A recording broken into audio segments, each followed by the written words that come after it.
Terence. Could you tell Hi, us a Bob. little bit about yourself and what you like most about being a chiropractor? All right. Well, uh, I'll start with a bit about myself. So I started studying chiropractic in 1997, and it was really because I couldn't get into medicine first. So once I was halfway through the chiro course, I studied and got into medicine, passed the exams.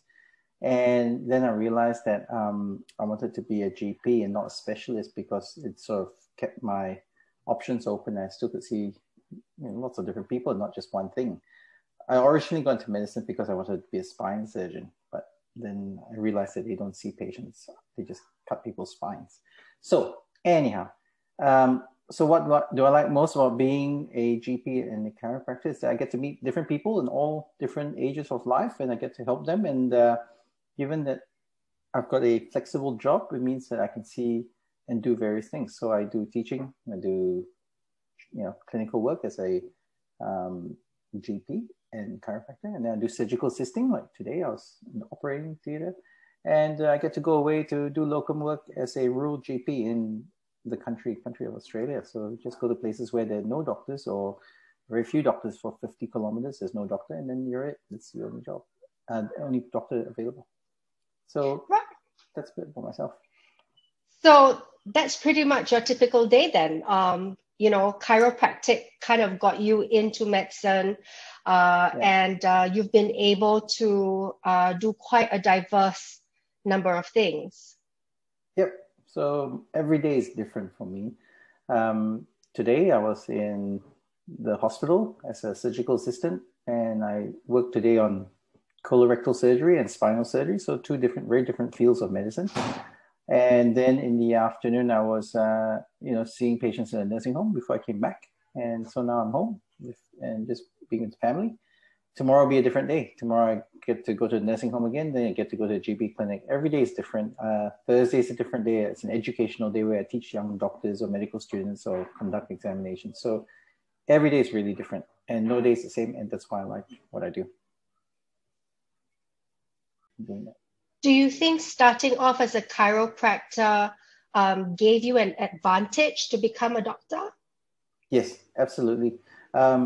It took 5 years to get the advantage, but it was worthwhile. So the 5 years translated into various forms of advantages. The first thing was it taught me how to study hard.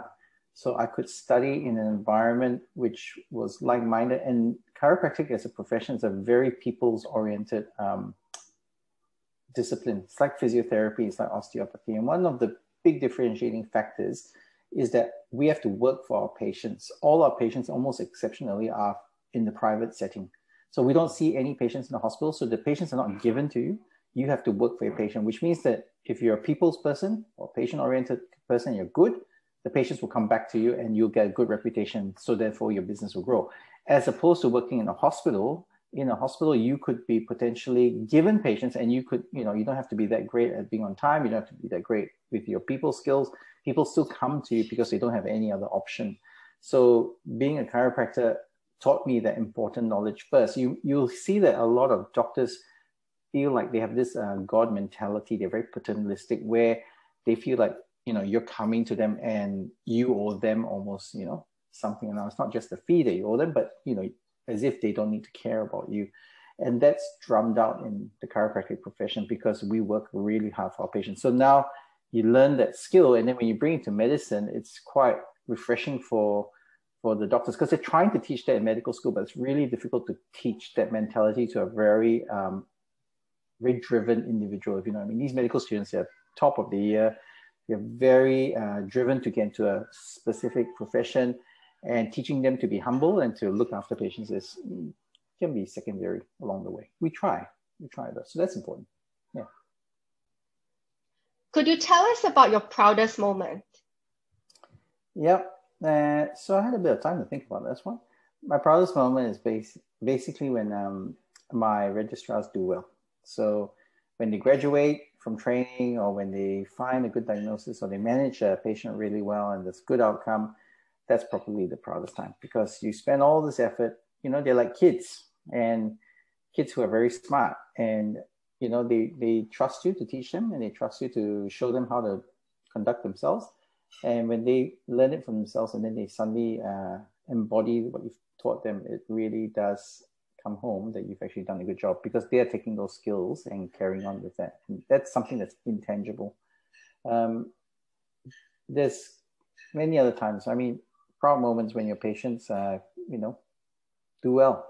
They try really hard. Everybody has, battles that they have in their life, and some people more than others. So when they, beat alcoholism or beat the drugs and they get through it and you've been a part of that journey, that's also a very proud thing. I don't depend on my pride to be from my colleagues, patting me on my back.